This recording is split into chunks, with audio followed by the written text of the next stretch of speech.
Shalom. Renungan kali ini berjudul Efek Kemenangan Firman Allah oleh Evangelis Lokamanya Prawiro. Kemungkinan tidak ada orang di Perjanjian Lama yang memiliki visi lebih jelas mengenai otoritas dan kuasa firman Allah daripada pemazmur Daud. Sebagai awal subjek kemenangan atas dosa dan iblis, kita kembali kepada kata-kata Daud. Mazmur 119 ayat 11. Dalam hatiku aku menyimpan janjimu, supaya aku jangan berdosa terhadap engkau. Terjemahan kata Ibrani menyimpan di sini berarti menyimpan kekayaan atau harta benda. Daud tidak bermaksud menyimpan firman Allah sehingga keberadaannya tidak bisa dideteksi. Ia menyimpan firman Allah di tempat yang paling aman, sebagai cadangan kekayaan yang paling ia hargai, agar bisa ia gunakan jika dibutuhkan. Daud mengekspresikan lagi kuasa menyimpan firman Allah. Mazmur 17 ayat 4. Tentang perbuatan manusia, sesuai dengan firman yang engkau ucapkan, aku telah menjaga diriku terhadap jalan orang-orang yang melakukan kekerasan. Di sini kita mendapat pengarahan mengenai partisipasi kita dalam perbuatan manusia, aktivitas dan interaksi sosial. Beberapa dari aktivitas ini aman, berfaedah, bajik, dapat diterima Allah, sedangkan lainnya berbahaya bagi jiwa kita dan mengandung jebakan-jebakan tersembunyi orang-orang yang melakukan kekerasan. Dalam bahasa Inggris, destroyer, salah satu nama untuk iblis menurut kitab suci. Bagaimana kita membedakan antara mereka yang aman dan bajik dan mereka yang berbahaya secara spiritual? Jawabannya adalah dengan mengaplikasikan firman Allah. Sering seseorang mendengar pertanyaan seperti, apakah orang Kristen boleh merokok, minum alkohol, berjudi, dan lain sebagainya? Jawaban untuk semua pertanyaan ini harus diputuskan bukan berdasarkan apa yang diterima norma atau praktik sosial, bukan berdasarkan tradisi gereja, melainkan berdasarkan aplikasi firman Allah. 1 Korintus 10 ayat 31. Jika engkau makan atau jika engkau minum, atau jika engkau melakukan sesuatu yang lain, lakukanlah semuanya itu untuk kemuliaan Allah. Kolose 3 ayat 17. Dan segala sesuatu yang kamu lakukan dengan perkataan atau perbuatan, lakukanlah semuanya itu dalam nama Tuhan Yesus, sambil mengucap syukur oleh Dia kepada Allah, Bapa kita. Dua nas kitab suci ini mengandung dua prinsip besar yang memutuskan dan mengarahkan semua yang kita lakukan sebagai orang Kristen. Pertama, kita harus melakukan segala sesuatu untuk kemuliaan Allah. Kedua, kita harus melakukan segala sesuatu dalam nama Tuhan Yesus, mengucap syukur kepada Allah melaluinya. Karena itu, apapun yang bisa kita lakukan untuk kemuliaan Allah dalam nama Tuhan Yesus adalah baik dan dapat diterima. Apapun yang kita tidak bisa lakukan untuk memuliakan Allah dan dalam nama Tuhan Yesus adalah salah dan berbahaya. Riset medis memberi pencerahan satu cara pasti di mana banyak orang Kristen, seperti pemazmur Daud, sudah dilindungi dari jalan orang-orang yang melakukan kekerasan, destroyer atau iblis, dengan mengaplikasikan firman Allah. Kitab suci mengajar sangat sederhana bahwa tubuh orang Kristen sesudah ditebus dari dominasi iblis melalui darah Kristus adalah bait untuk didiami Roh Kudus, dan karena itu harus dijaga bersih dan suci. Sebagai contoh, Paulus berkata, 1 Korintus 3 ayat 16-17, tidak tahukah kamu bahwa kamu adalah bait Allah dan bahwa Roh Allah diam di dalam kamu? Jika ada orang yang membinasakan bait Allah, maka Allah akan membinasakan dia. Sebab bait Allah adalah kudus, dan bait Allah itu ialah kamu. 1 Korintus 6 ayat 19-20. Atau tidak tahukah kamu bahwa tubuhmu adalah bait Roh Kudus yang diam di dalam kamu, Roh Kudus yang kamu peroleh dari Allah, dan bahwa kamu bukan milik kamu sendiri, sebab kamu telah dibeli dan harganya telah lunas dibayar. Karena itu, muliakanlah Allah dengan tubuhmu. 1 Tesalonika 4 ayat 3 dan 4. Karena inilah kehendak Allah, pengudusanmu, yaitu supaya kamu menjauhi percabulan, supaya kamu masing-masing mengambil seorang perempuan menjadi istrimu sendiri, dan hidup di dalam pengudusan dan penghormatan. Mazmur 17 ayat 4. Tentang perbuatan manusia, sesuai dengan firman yang engkau ucapkan, aku telah menjaga diriku terhadap jalan orang-orang yang melakukan kekerasan. Firman Allah, jika diaplikasikan dengan cara ini, bukan saja memberi kemenangan atas dosa, juga kuasa ilahi untuk memberi kemenangan atas iblis. Rasul Paulus memerintahkan, Efesus 6 ayat 17, terimalah ketopong keselamatan dan pedang roh, yaitu firman Allah. Firman Allah adalah senjata yang sangat dibutuhkan, yang harus ada, tidak boleh tidak dalam peperangan Kristen. Semua perlengkapan lain senjata Kristen dalam Efesus pasal 6, berikat pinggangkan kebenaran, berbaju sirahkan keadilan, kakimu berkasutkan kerelaan untuk memberitakan Injil damai sejahtera, perisai iman, ketopong keselamatan, ditujukan untuk pertahanan. Satu-satunya senjata untuk menyerang adalah pedang roh, firman Allah.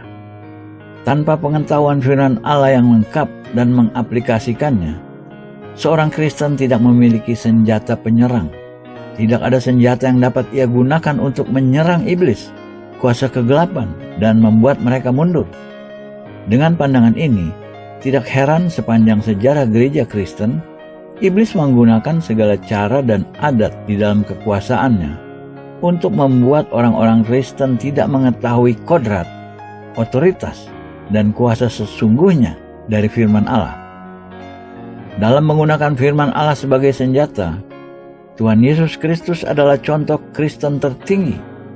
Iblis membawa 3 pencobaan melawan Yesus, dan Yesus menghadapi dan mengalahkan setiap pencobaan iblis dengan senjata yang sama, pedang firman tertulis Allah. Lihat Lukas 4 ayat 1-13. Karena dalam setiap pencobaan Yesus menjawabnya dengan frasa, ada tertulis, dengan mengutip langsung dari kitab suci. Ada arti signifikan dalam 2 frasa berbeda yang Lukas gunakan dalam catatan pencobaan Kristus oleh iblis dan konsekuensinya. Ia berkata, Yesus yang penuh dengan Roh Kudus dibawa oleh Roh Kudus ke padang gurun, Lukas 4 ayat 1. Namun di akhir pencobaan dalam Lukas 4 ayat 14, kita membaca, dalam kuasa Roh kembalilah Yesus ke Galilea. Sebelum ia berhadapan dengan iblis, Yesus sudah dipenuhi dengan Roh Kudus.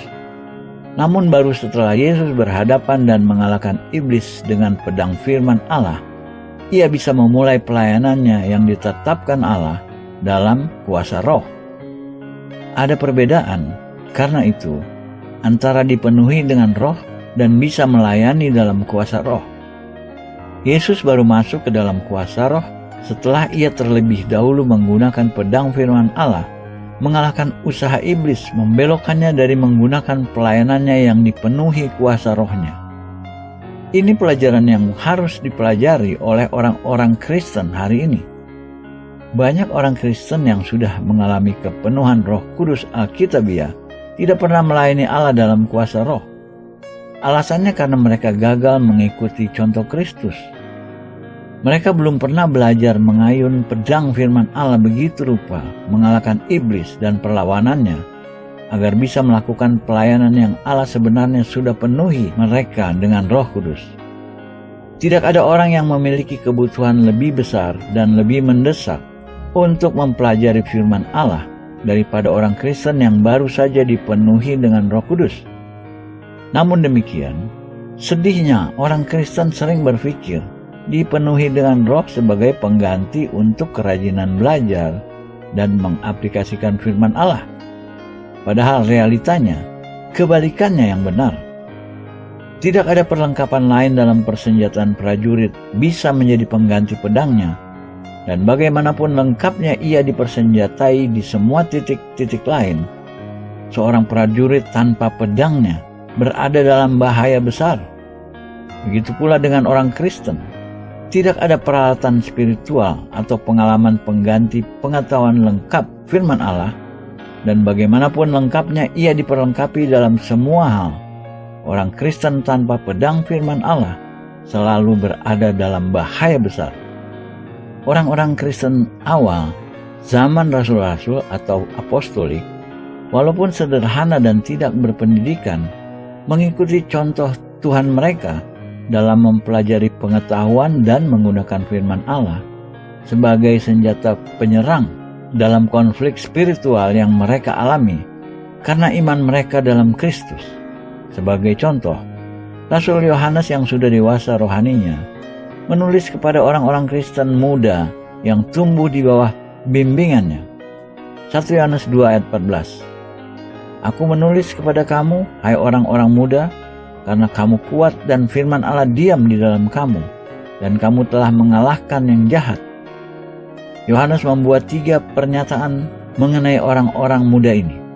Pertama, mereka kuat. Kedua, firman Allah diam di dalam mereka. Ketiga, mereka mengalahkan yang jahat atau iblis. Bagian kedua dari 3 pernyataan ini berhubungan dengan yang pertama dan yang ketiga. Alasan kenapa orang-orang Kristen muda ini kuat dan mampu mengalahkan iblis adalah karena mereka memiliki firman Allah di dalam diri mereka. Firman Allah di dalam mereka memberi kekuatan spiritual.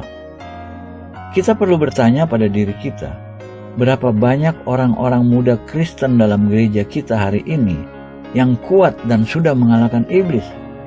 Jika kita tidak melihat banyak orang-orang muda hari ini yang memanifestasi kekuatan spiritual dan kemenangan seperti ini, alasannya bukan karena keraguan. Sederhana saja, sebab tidak ada firman Allah dalam diri mereka.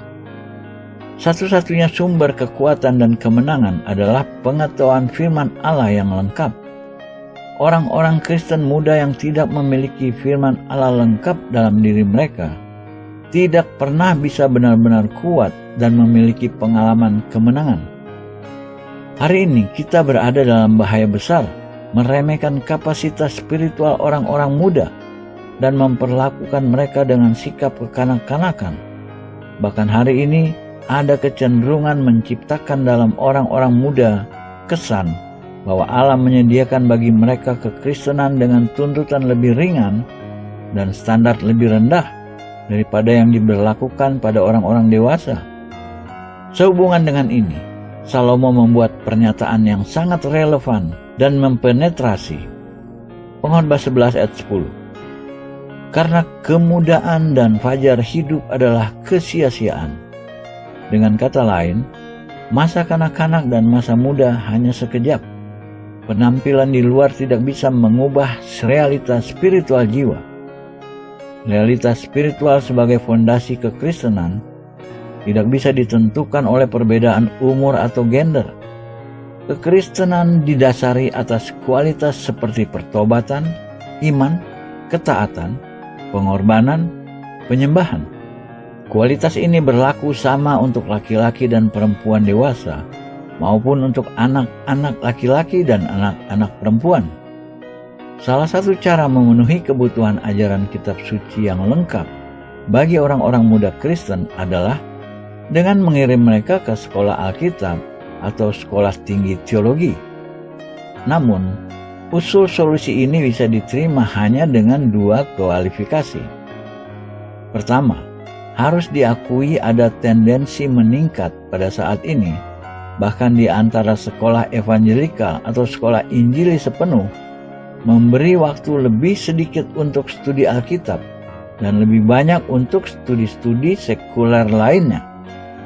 Paulus dalam Kolose 2 ayat 8 memperingatkan orang-orang di Kolose, hati-hatilah supaya jangan ada yang menawan kamu dengan filsafatnya yang kosong dan palsu, menurut ajaran turun-temurun dan roh-roh dunia, tetapi tidak menurut Kristus. Paulus dalam 1 Timotius 6 ayat 20-21 juga memperingatkan Timotius, hai Timotius, peliharalah apa yang telah dipercayakan kepadamu. Hindarilah omongan yang kosong dan yang tidak suci, dan pertentangan-pertentangan yang berasal dari apa yang disebut pengetahuan. Karena ada beberapa orang yang mengajarkannya dan dengan demikian telah menyimpang dari iman. Peringatan-peringatan ini perlu diulang hari ini. Dalam banyak kasus, dimungkinkan untuk seorang muda menyelesaikan studi di sekolah tinggi teologi modern dan selesai dengan cukup pengetahuan ajaran-ajaran Alkitab dan bagaimana mengaplikasikannya secara praktikal. Kualifikasi kedua adalah kita harus membuat agar tidak ada studi sekolah Alkitab atau STT, betapapun bagus dan lengkapnya, membebaskan pendeta-pendeta gereja lokal dari kewajiban memberi semua anggota jemaat mereka ajaran dan latihan sistematik dan reguler dalam firman Allah. Gereja lokal adalah titik sentral di seluruh perjanjian baru dalam membimbing pengajaran kitab suci, dan tidak ada institusi lain bisa mengambil alih fungsi gereja lokal. Para rasul dan orang-orang Kristen perjanjian baru tidak memiliki institusi lain untuk memberi bimbingan pengajaran kitab suci kecuali gereja lokal. Namun mereka lebih sukses dalam tugas mereka daripada kita hari ini. Institusi-institusi lain seperti sekolah Alkitab atau sekolah tinggi teologi bisa menyediakan bimbingan untuk menambah pelajaran yang dilakukan gereja-gereja lokal, tetapi mereka tidak pernah bisa mengambil fungsi mereka. Kebutuhan paling mendesak mayoritas gereja-gereja lokal hari ini bukan memiliki lebih banyak organisasi atau lebih banyak program atau lebih banyak aktivitas. Kebutuhan gereja sederhana saja: bimbingan lengkap, praktis, reguler dalam dasar kebenaran firman Allah dan bagaimana mengaplikasikannya dalam setiap aspek kehidupan Kristen. Hanya melalui cara-cara ini, seluruh gereja Kristus bisa bangkit dalam kekuatan, memberdayakan dalam nama Kristus kemenangan di Kalvari, dan menyelesaikan tugas yang dikomitmenkan padanya oleh Tuhan dan Tuannya. Ini sesuai dengan gambaran dalam Wahyu mengenai gereja berkemenangan pada akhir zaman. Dan mereka, orang-orang Kristen, mengalahkan dia atau iblis oleh darah anak domba dan oleh perkataan kesaksian mereka. Wahyu 12 ayat 11. Di sini diungkapkan 3 elemen kemenangan: darah, firman, dan kesaksian kita. Darah adalah materai karya Kristus di kayu salib yang memberi kita berkat, kuasa, dan kemenangan. Melalui firman, kita tahu dan mengerti bahwa darah Kristus sudah membeli kita. Ketiga, melalui kesaksian, menyampaikan apa yang firman ungkapkan mengenai darah, menjadikan kemenangan Kristus atas iblis nyata dan memiliki efek dalam pengalaman kehidupan pribadi kita. Sementara kita mempelajari program ilahi kemenangan atas iblis ini, kita melihat sekali lagi bahwa firman menempati posisi sentral. Tanpa pengetahuan yang benar mengenai firman, kita tidak bisa mengerti kebenaran dan kuasa darah Kristus. Dan maka kesaksian kita sebagai orang Kristen, kekurangan keyakinan dan otoritas yang nyata. Seluruh program Allah bagi umatnya berpusat di sekitar pengetahuan akan firman-Nya dan kemampuan mengaplikasikannya. Tanpa pengetahuan ini, gereja hari ini berada dalam kondisi sama seperti Israel pada zaman Hosea, di mana Tuhan mendeklarasikan, Hosea 4 ayat 6, "Umatku binasa karena tidak mengenal Allah. Karena engkaulah yang menolak pengenalan itu, maka aku menolak engkau." Gereja yang menolak pengetahuan firman Allah menghadapi penolakan oleh Allah dan kehancuran di tangan lawan besarnya, iblis. Amin.